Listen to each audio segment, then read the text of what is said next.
So good evening, everybody, and thank you, Shangxin. I'm very fortunate to have a great job. I meet a lot of extraordinary entrepreneurs who've done amazing things. But if I look at that group, even in that good company, Jack Ma really stands out. Jack's a pioneer in the internet industry, and it's widely acknowledged that he started the first internet company in China back in 1995, a company called China Pages. And he competed with China Telecom, and then eventually partnered with China Telecom, and apparently very quickly after that he felt like the ant with the elephant. He quit. He went off to work with a new government entity that was in promoting e-commerce, and did that for a little while, and then his sort of entrepreneurial ambitions got the better of him, and in 1999 he got 18 of his friends and family together and raised $60,000 for his vision for Alibaba. And he's been the leading sort of inspiration behind Alibaba, and I learned it's more than just Alibaba. There's a whole group ever since. Just talking about Alibaba itself. Alibaba is the leading small business e-commerce company in the world. It has 53 million users and operates in more than 240 countries and regions around the world. In 2007, it raised $1.7 billion in an initial public offering in Hong Kong, which was the largest IPO since Google. It has continued to grow, and I looked at the last quarter results for second quarter of this year, and revenues were up by about 50%, and EBITDA margins are about 35%. And I thought that was pretty impressive. Until I was downstairs talking with Jack and his colleagues, and they said, oh, you don't understand, that's just sort of the tip of the iceberg. We have all these other companies. And I said, well, tell me about those. Well, Alibaba is one of 5. There's also Taobao. Did I get it right? Did I pronounce it correctly? Okay. I've been practicing for the last 5 minutes, Taobao, which is basically a combination of, imagine if you had Amazon, eBay, and Facebook, right? That whole platform. And last year there were about $30 billion, so it's a B2C website. Last year there were about $30 billion worth of transactions that went through Taobao. And expectations are next year revenues will double, or transactions will double. There's also Alipay, which is the Chinese version of PayPal. It's an escrow-based system that allows people to purchase online without having credit cards, and there are some 400 million users of Alipay. So Jack is truly a visionary, truly an extraordinary entrepreneur. He's been recognized by us tonight, but also Time Magazine as one of the world's most influential people, by Business Week as one of the world's most powerful people.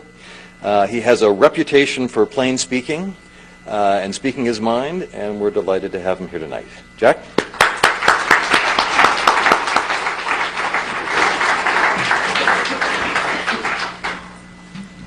Thank you, Professor. It's my great honor to be here. So when I listen to the introduction, I'm a little bit confused whether it's talking to me as the most powerful people, influential people, and I'm first. Let me introduce myself. I'm 100% made in China, and I learned my English by myself when I was a kid. From most of the American tourists when they visit my city called Hangzhou. So 1970s, early 1970s, when a lot of foreign visitors visited the city. So every morning I got up early and become the tour guide for them for 9 years, a free guy, and they told me English, and I showed them around. And I learned not the language, I learned the culture. And I learned how to think differently, because everything I learned from my schools when I was a kid was different from the things I learned from the foreign tourists.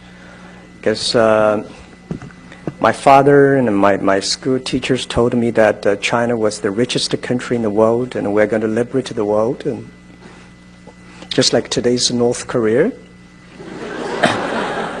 And later I found out that was not true. So since then, I'm a little bit different from most of the Chinese. People say, Jack, you're different from the Chinese. But the American people look at me like a very typical Chinese. The Chinese look at me as like American people, because I understand the culture here.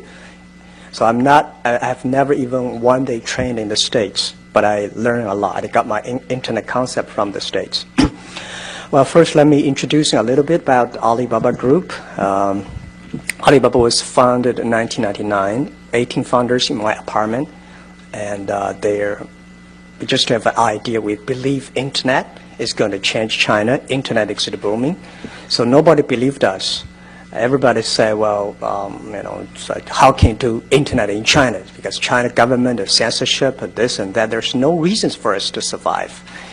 And today people say, Jack, you're a visionary. How could you tell e-commerce internet 10 years ago? And I said, I think it's like we are like a blind man riding on the back of blind tigers just by accident. We focused, we make the thing happen, and today, from 18 people now, today we have more than 20,000 people. And we've grown from one company to 5 companies right now. The first company is called Alibaba.com. It is focused on small, medium-sized companies, helping small, medium-sized companies. We have over 38 million registered SMEs in China using our services. Outside China, we have more than 12 million SMEs using our services. So our business model, very simple. One side is China side, is a domestic trading. Anything you want to buy, anything you want to sell in China, you can use in the China website. It's like a marketplace, like eBay, but eBay is C2C, we are B2B. The Alibaba B2B, one is China domestic trading, the other is import-export. It's a marketplace for global purchasing, broker buying, and so it grows pretty healthy. We listed 3 years ago in the Hong Kong market, and we were very lucky because the day we were listed, the market was good, so our stock price grew from $13.5 to $40 without doing anything good, just to go up. And 3 months later, our stock from $40 to $3, and without doing anything bad, just up and down. And that was a rock and roll, and now the company is stabilized. We still focus on e-commerce, still focus on SMEs. But the second company, the other 4 companies are private companies. The other company which we own 100% is called Taobao.com, which you probably have, most Chinese people here have heard about it. It is much more influential than Alibaba.com in China. We have more than 300 million registered users. It starts with C2C, but 95% of the is from B2C. And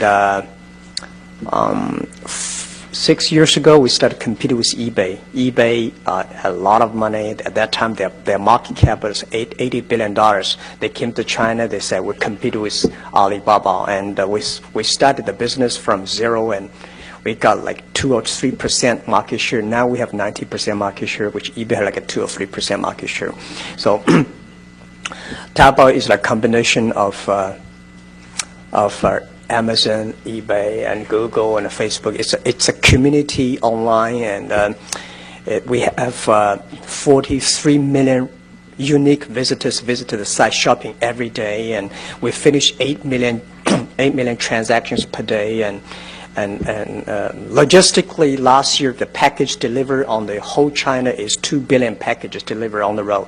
We created 1.1 billion. So we like 55% of market share that is on the delivery. It's growing very fast, and we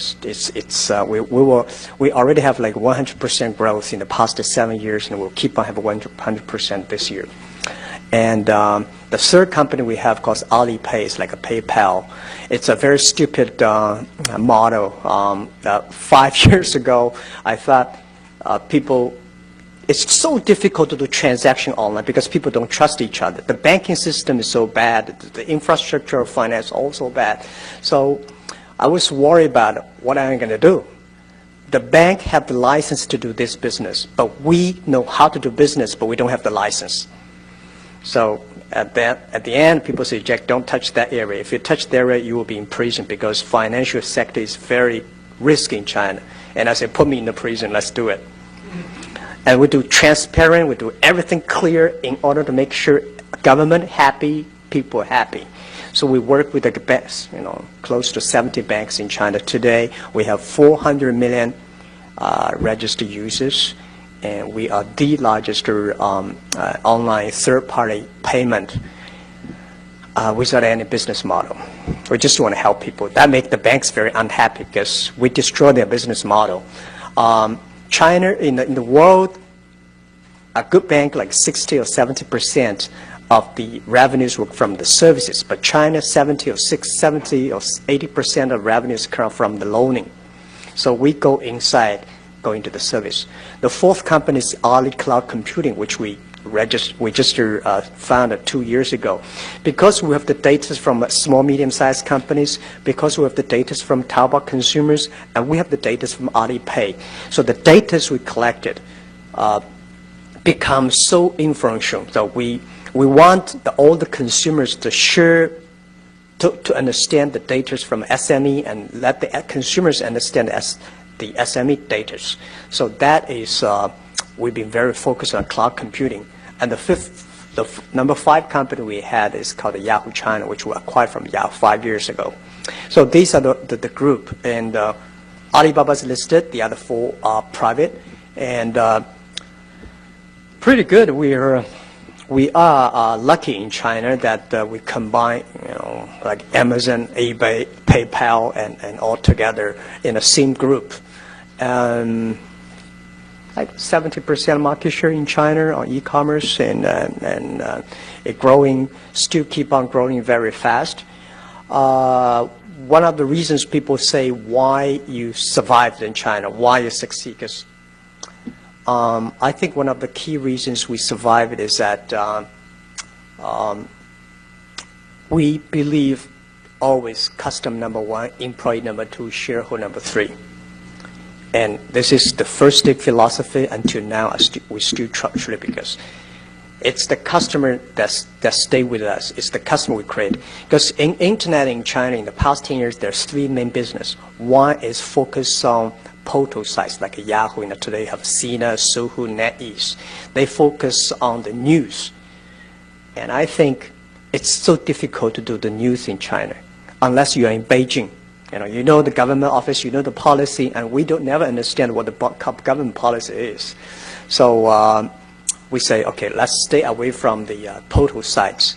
The second business, which in China, very, very popular, which probably the most unique business in the world, that's online gaming.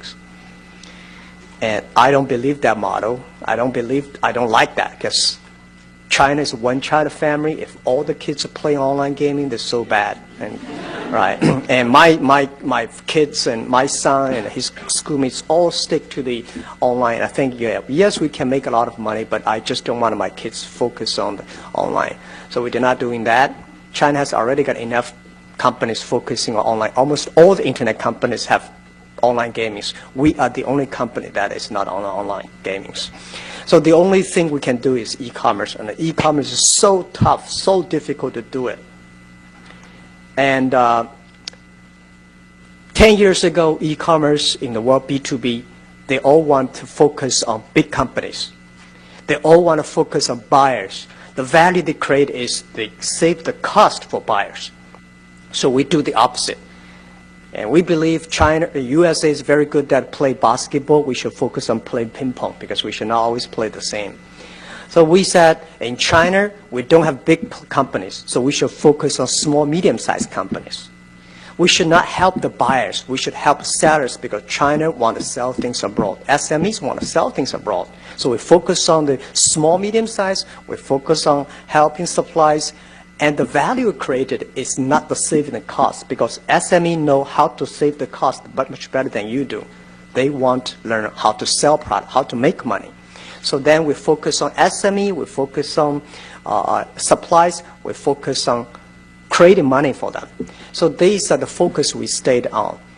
And that is the everything, for the first 3 years, we didn't have any business model. We have 0 revenues for 3 years. It was so tough. It was so difficult. The only thing encouraged us to continue is letters, emails of thanks. We receive hundreds of thousands of emails of thanks every week, every month. People thank us because of us. They created jobs. Because of us, their business grow. And We did not get any money, but if our customer make money, we are happy. And the number 4 year, we start to make money.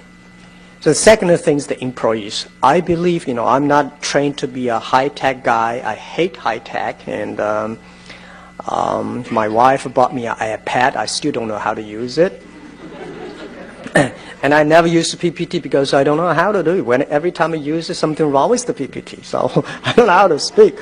So I'm trained to be a high school teacher. And I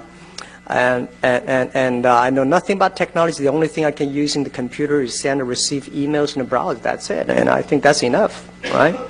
And 80% of the people in the world, like me, we hate technology. We want technology to work for us. We should not work for the technology. And so I was for the first 5 years, I was the quality controller of my website. I wanted making sure everything be easy, simple enough to use. Without reading any manual, a dumb click I can get it. So when the engineers finished their product, they were so excited, something good, and they said, no, let me try it. If I cannot use it, just throw in the rubbish, because 80% of people cannot use it. That make our site very popular, and that is the innovation of the colleagues, of the people.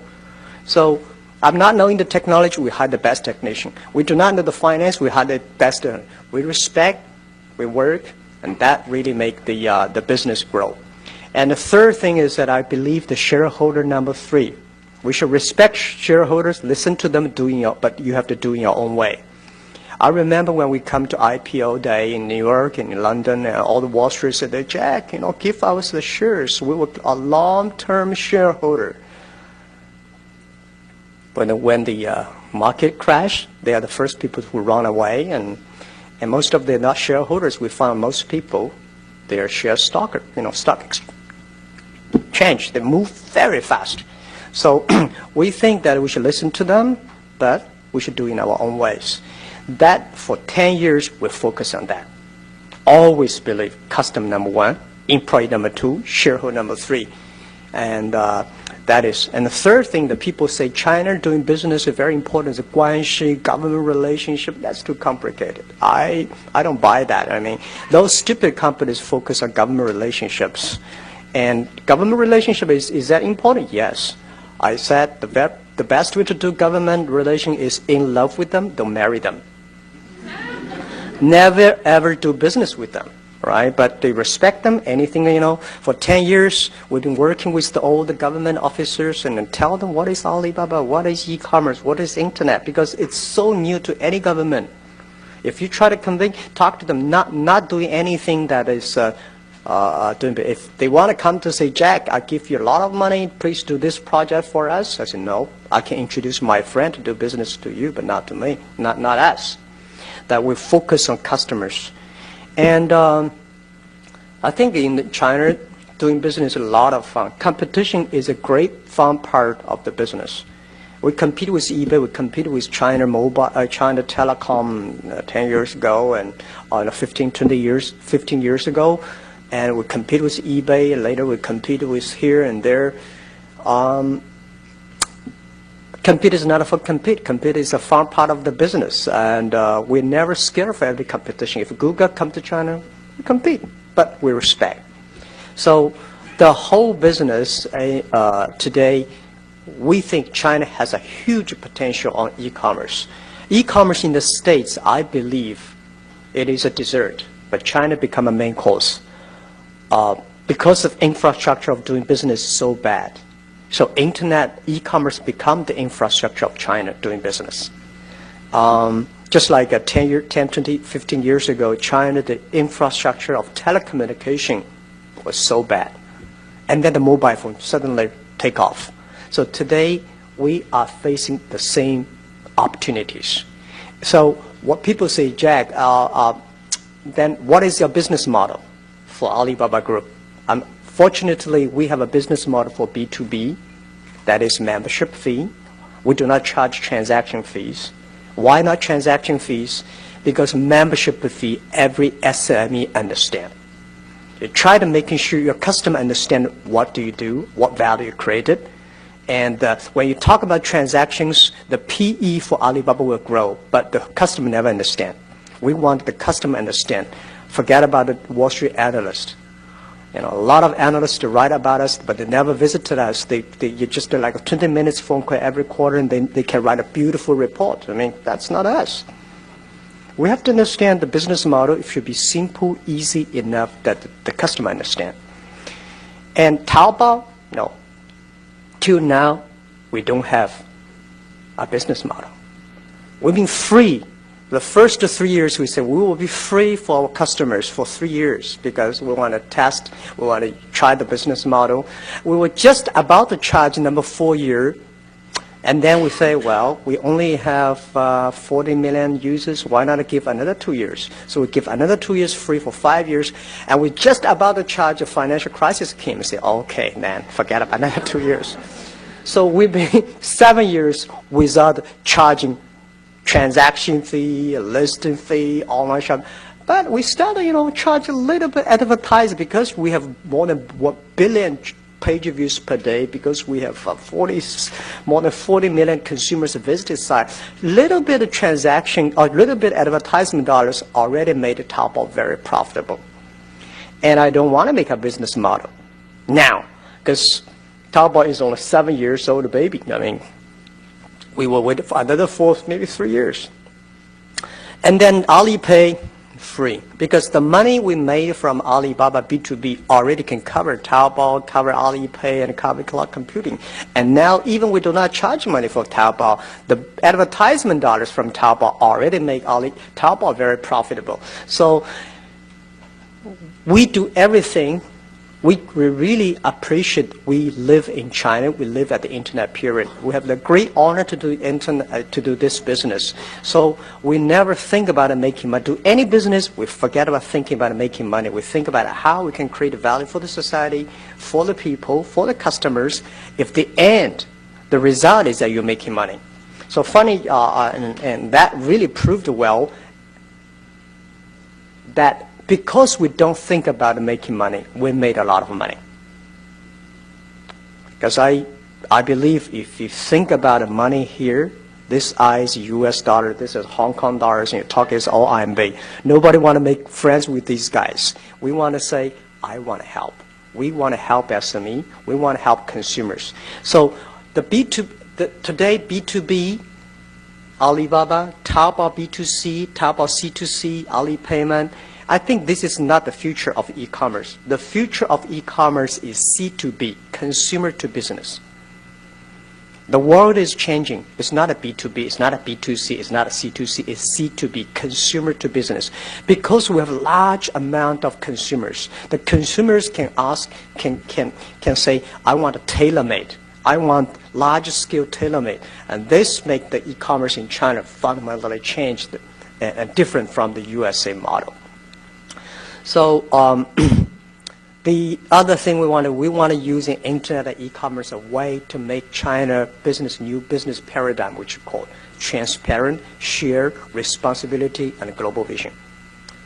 And we try to making sure every policy we make, everything we do, transparent. We want to share with customers. We want to take responsibility. And I feel very excited because the average age of Taobao today is 25 years old. Alibaba is 27 years old, and all young people. We are a company that we believe value. We are a company believe the mission, and we learn from the GE that every quarter we have a value review. We have the performance review, and that makes the company really excited. Today, if you have a chance to visit Alibaba, you will see we're like a zoo, all kinds of animals there. I hate to have a farm, all well-trained, but they're farm, and we want to have a zoo that people have different ideas. Some people talk, some people work, and some people exciting. And so this is how we do it. And the headache we are having right now is Alibaba is getting bigger and bigger. We're so influential now in China. And first time in our history, 20 days ago, we had 200 people demonstrate in our company. And they hate the policy we made. Because I said, if we made any policy, 1% of people don't like us, we have 3 million people don't like it. And today, Alibaba Group, we are not lack of engineers. We are not lack of programmers and service people. We are lack of sociologists. We are lack of psychologists and economists, because we never know how to make a policy. We're just like running a country. It's a big headache. And the average age is only 25, 26. How can they make policies? But we think internet is really, really changed the world. And people probably will ask, in the US, Google is so powerful. And we believe, this is what I believe, the world, we should never be controlled by machines. We should never controlled by computers. Human brain, SNS, social network is more powerful. At the end of the day, we do not want to see cold-blooded machines. We want to see warm people. We want to see every computer at the behind there's a SME, there's a family, there's a consumer, there's a brother and sister that can help each other. So we actually, Alibaba focus more on community, more innovation, and more on human side. So, I think that today, what I come here just brief, because I don't think a lot of people know our business model. I don't think a lot of people really understand us better. So I would love to take any questions you have. I welcome the tough questions. Anything you have, I will answer. That's what I will just briefly do this. Thank you, Professor. Yeah.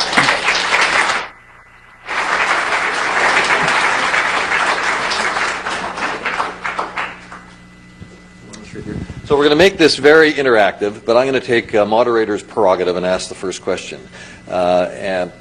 China's economic growth over the last 20 years has made it the envy of the world. In your opinion, to what extent has that been driven by the small and medium-sized enterprises that you serve? And to what extent has that growth been driven by large, formerly state-owned businesses or multinational companies? I think the credit should be taken by SMEs and private sectors, but unfortunately the credit is taken by SOEs, because I think the 10,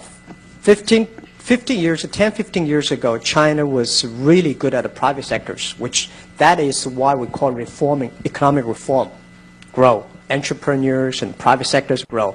But past 5 years, the SOE, state-owned business, grow so fast, and the private sector is going down. And I think next 5 years, it's the time again for private sectors. And from private sectors, SMEs, that's the key driver. And if China want to grow, if China want to grow, if China want to solve a lot of social responsibility, social problems, the SMEs are the key, because they create 90% of jobs and 90% of innovations. And do you have any way of thinking about the impact of Alibaba in terms of supporting the small and medium-sized sector, enterprise sector? Yeah, I think, as I said, we have more than 37 million SMEs using our services. Today, I think if you are SME, you must be using, if you are online, you must be our customers. I would not take credit that Alibaba really contribute a lot of China economy, but if Alibaba bankrupt, there will be probably 1 million SME bankrupt. So that is the inference behind. Well, then you can take credit for it, I would say. Okay, so we're going to open it up for questions. There's a mic in the back, and I think there's another one up front here. So who has a question for Jack? Sir? Jack, what do you think the opportunities are for Alibaba outside of China? Yeah, I think that we are already Indian, we are in Japan, and we are Korea, and we are also in the States. But the opportunity for Alibaba going out anywhere, if you want to promote SMEs, if they're SMEs, we're there. I think today we survive not because we're smart, not because we are good at technology. We understand SME. We believe SMEs, and if you believe your customers and help them grow, and they will grow. So we think we will expect also the Taobao, Alipay, cloud computings. And I think the next 5 years, we don't want to go global for global. We think that only when we create values, if we create values for SME, if we create more SMEs in the local country, then we will be there. So we are pretty confident that e-commerce in China, next 3 years will grow from consumer-related e-commerce to business-related e-commerce. That is next 3-5 years, the trend. But it's happening organically for you too, isn't it? Because you are finding people all over the world that are using the Alibaba platform. Yeah. One of the reasons why we choose the name Alibaba, we can choose another Chinese name, but we choose Alibaba because we believe that global vision, local win. And we believe that Internet, at the first day, it should be globalized. But Alibaba is not, we say Alibaba is not a Chinese company. It's happened to be found in China. And we are growing pretty aggressively. And I never been to a lot of countries, but we have so many customers around. I went to Peru last month. And I was so excited about so many Peruvian SMEs using our sites. And some customers, look at me like burst into tears. So thank us. So I said, I'm sorry, I did nothing. We're just a platform, right? Yeah. So we are going there. Yeah. But I thought Alibaba was 1,000 thieves. Is that the image you wanted to? No, Alibaba 40 thieves. Well, actually. That's the story, Alibaba 40 Thieves. People always believe Alibaba is a thief. No, Alibaba and 40 Thieves. 40 Thieves is a bad guy. Alibaba is a good guy. Okay. I'm glad we got that straightened away. Sir. Thank you so much for coming in to speak to the Kilmay community, Jack. Sort of a question for you regarding Google. What advice would you have for them to succeed in China? Who? Google. Google. Okay.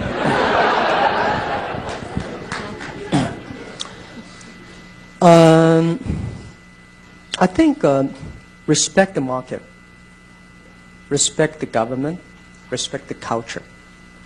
You don't, as an American, that they're saying like, I don't like what you say, but I use my life to protect the way you say, the right you say that.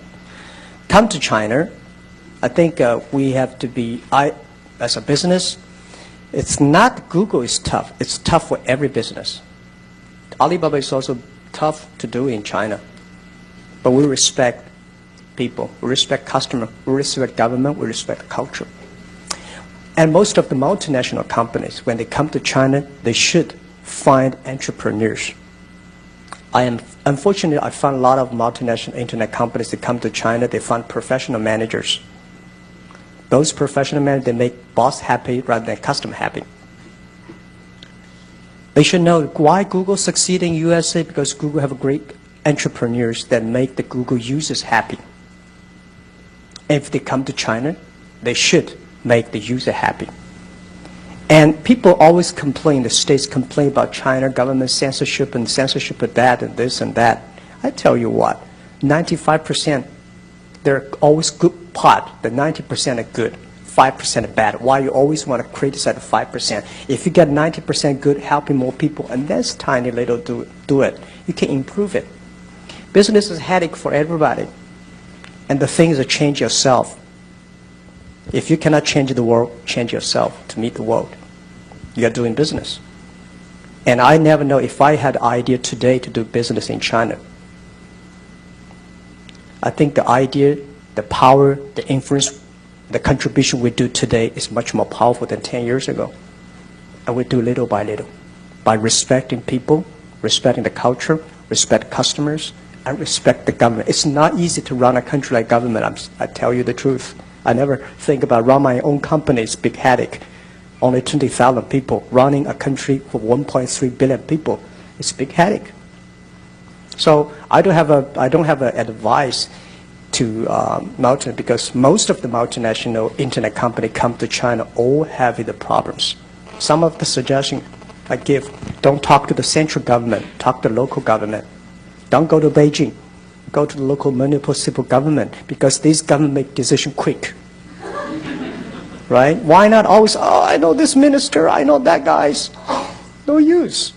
Talking to the customer, talking to the local municipal government, talk to the provincial government. These guys, let's do it. In Beijing, you're waiting for policy, it takes about 3 years. Yeah. This gentleman here. Thank you so much. And I'm just curious, Hangzhou is such a great example of an environmentally fantastic city in Westlake. And I think on Alibaba there's maybe electric vehicles for sale, but what are you doing both culturally inside the company to contribute to a greener, more environmentally responsible company, country, and what do you see for the clean tech revolution and what Alibaba can play as a part in that? Thank you very much. I'm a strong believer for the green things and environment. I'm the board director for TNC, and we are active on that. And I think that which struck me most was 4 years ago, the IPO day. I was at a press conference. There's two tough guys came and say, Jack, I have a question for you because you sold shark things on Alibaba.com. I said, shark things? So what? Hong Kong people all eat the shark things. And then they criticized me. It seems like they want to kill me. I said, when I listened, I said, okay, I cannot change the habit of Chinese people. Stop eating shark things, but I will stop eating shark things. And then I said, no, I don't eat shark things since then. Then I started to realize what happened with the shark things. The more I studied inside, we said, oh my God, we killed so many sharks, which really make the ocean life bad. And then 3 years ago, I lost 2 employees. They're only 20s, all because of cancer. And I told we discussed with among employees, the environment is in such a bad situation. Every family, every people I ask, do you have a relative that have cancer? All of them say, yes, I do. So what's wrong with the economy? What's wrong with our environment? And then 3 years ago when I went to a river, there's a lake. When I was a kid, 13 years old, because I jumped into the lake and I almost died because the water is so deep and I could not swim. Today, when the same lake, the water was here. And I was shocked. We were all shocked. So I showed the pictures, talked to the employee, and we become a company that believe in that. Because we are the people, most of the people in our company born in 1980s and 90s. So we contributed 0.3% of the revenues of Alibaba Group on water protection and tree plantation. And we believe green tech is the future. If China does not pay attention to the environment, we are killing our kids. And we're killing ourselves. When I saw my father-in-law die of cancer 3 years ago, we're all shocked. And when I see every year we lost 2 lives among the young people of our own company, and the people realized that is the tragedy we are facing now. The economies grow, people are dying. Why don't want people making money and die? Because of the environment. And when we were shocked, so when we see that the Yangtze River, the fish was poisonous, that's the disaster. So Alibaba is doing a lot, and Taobao, Alipay with committed revenues, and also we're learning the way the TNC. And the other thing is that every quarter for the senior manager for Alibaba, CEO of Taobao, CEO of Alibaba, CEO of Alipay, it's very difficult for us to get together once every month. So we committed once every quarter, 1 day. We discuss but nothing, just water protection and tree plantation. And every employees, we have a car park in the company. Only you plant that much trees, we will give you a light, we'll give you a green card, you can park the car. Otherwise, you're not allowed. And that make everybody start to learn, start to commit. So I think it's just a beginning, and we cannot always cannot do enough, but we will wake up 1 billion people, wake up the young people that how serious we are in the situation. So the green tech, I think in China has a huge potential, and we'll foster that to make things happen. Yeah. Okay, we'll do this lady here. As a follow-up to your earlier answer on global plans for Alibaba, what is your approach with diversifying your human capital, be it in countries outside of China or even within China with people from other countries? The human capital? The employee base, your teams. I probably spend 70% of my time on the HR part. I'm a great fan, and I believe leadership is about the people. And my people, my team, my partners, they are much smarter than me on making business decisions. But my job is find the talents and build and develop them. So we have all kinds of system. For example, we have, which the foreigners do not understand. I mean, they call it party school, 党校. I learn a lot from the government. Yeah. I learned a lot from the government because 10 years ago, 9 years ago, when I want to change a manager, oh my God, the whole team got crazy and almost the company got like bankrupt. But when I see China's government, if you want to change a governor, just 1 minute, change government, immediately changed. So I said, what happened? Right? With a paper, 3 minutes, change this governor to that one. Everybody said, yes. But a company, small, tiny manager, it's a big earthquake. Then you learn how government organize. And I studied a lot of time on how China's Communism Party run. So we learn, improving, until today, everyone has 3 successors. We hire people who have dreams. We don't care what kind of dreams you have. As long as they're dreams, and we don't care, we change your dreams. But you must have dreams. A dream, I want to buy a new car, I want to marry, I want to have a kid, I want to, whatever dreams you have, that's fine.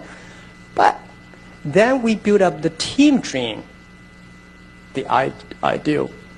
That is, when you become a manager, your job is to supporting the other people to be successful. And direct level. At VP level, you think about the society. You think about how I can improve the society, help more people. So I think our culture is mainly value-based and mission-based. When we make decisions, we ask ourselves, is it according to our mission for B2B, helping doing business easier? If it is yes, let's go ahead. If it's not, let's just shut it down.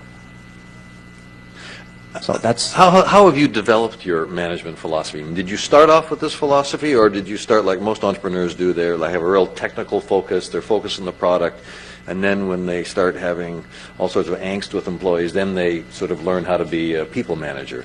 Or were you the same from the beginning? No, same. The first day, we're focusing on not product, not technology. It's all about customers.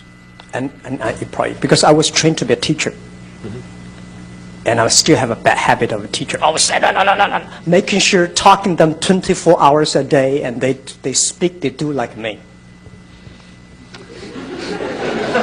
You're going to stay here until you get it right. Yeah, that's right. Yeah. But it's that is the way that making sure your team and you and the same people, same group of people, and then influence more and more people.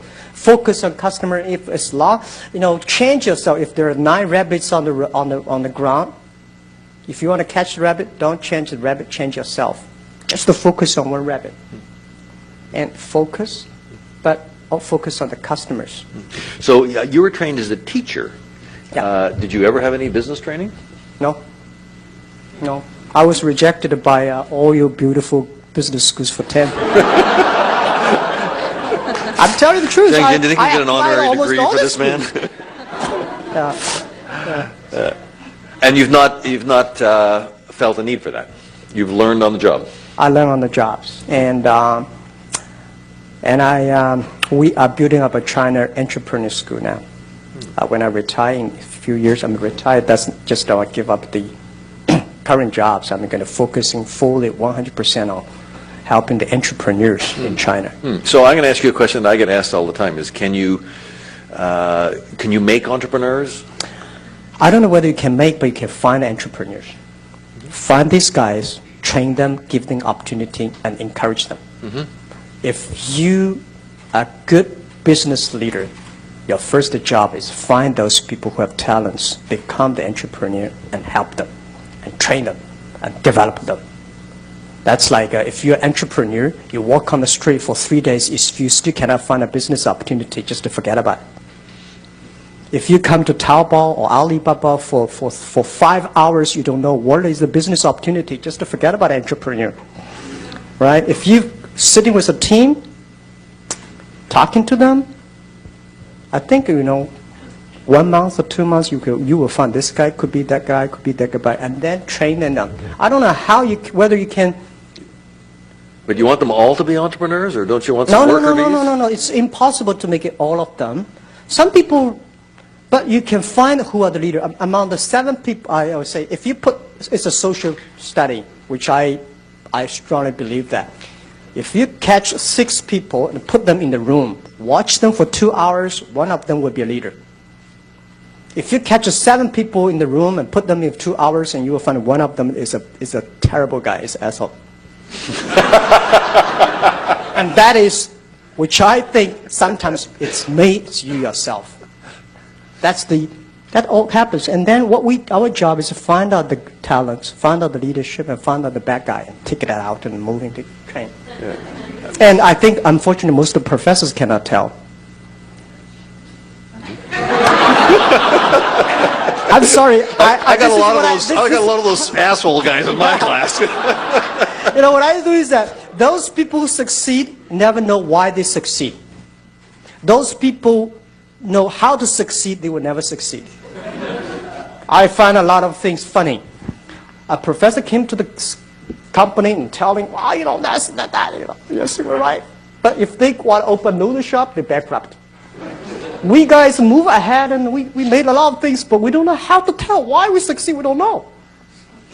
I find a lot of people that. Not necessarily all the professors do not tell, right? Most of the professors. Giving us a little wiggle room. Thank you very much. We really appreciate it. This lady over here. My colleague has questions. Hi. You mentioned that the growth of small to medium-sized enterprises are going to be the future of China. Yeah. Would you help us understand the profile of them? I'm going to assume that the majority. That the majority of them are family-owned, yeah. That the majority of them are located along the eastern seaboard. Would you be able to help us with a couple of, again, large characteristics? Okay. For SMEs, mostly family-owned, that's right. And most people, like schoolmates and classmates and like 5, 10 people, and no more than 30 people. I like the team. The best SME usually around 20 people. And when you talk about 100 and 200, that is me. So what I think that most of the Alibaba customers are like people like 30 people. These are the people, they have a manager does everything. And they need to train. For SME, the first stage is to survive.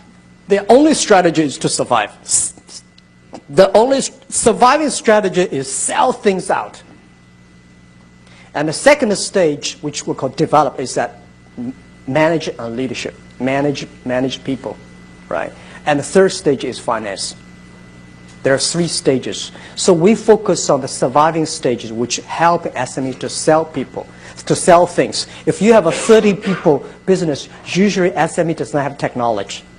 Do not think about SMEs as like a Silicon Valley technology company. Most of SMEs, 30 people, they probably have 20 people, they are salespeople. If you go to Shenzhen, Guangdong, there's a van, small van of 20 people of them. You ask them out, how many people are sales? 19 of them are sales. And 1 is a driver. They are everywhere. And that driver is also sales, right? So these are which I mean tiny SMEs. And focusing on them. And these, because there was tiny team, most of the greatest companies, Google, eBay, Microsoft, they all come after a garage. And these are the innovation of any country. That's the engine of the future. And I strongly believe that we give them more opportunity. We should support them. And we should give them, it's not technology. It's not the tax. It gives them talents, training. Give them understanding. Buy things from them. Support them. That will really great. That will grow. So 30 people around. I love these kind of companies. You know, when I have 20 people, I can call everybody's name. Today I have a headache, 20,000 people. Yeah. So we are almost out of time, so we're going to take two more questions way in the back. Yes. So in response to the question about what kind of advice you will give to Google, you keep on mentioning respect the government and respect the people. So I'm just wondering, do you think it's possible at all for these two kind of goals to be in conflict with each other? And if so, how does Alibaba do to balance the two goals? The coverage between government and customers? And the customer, yeah. No.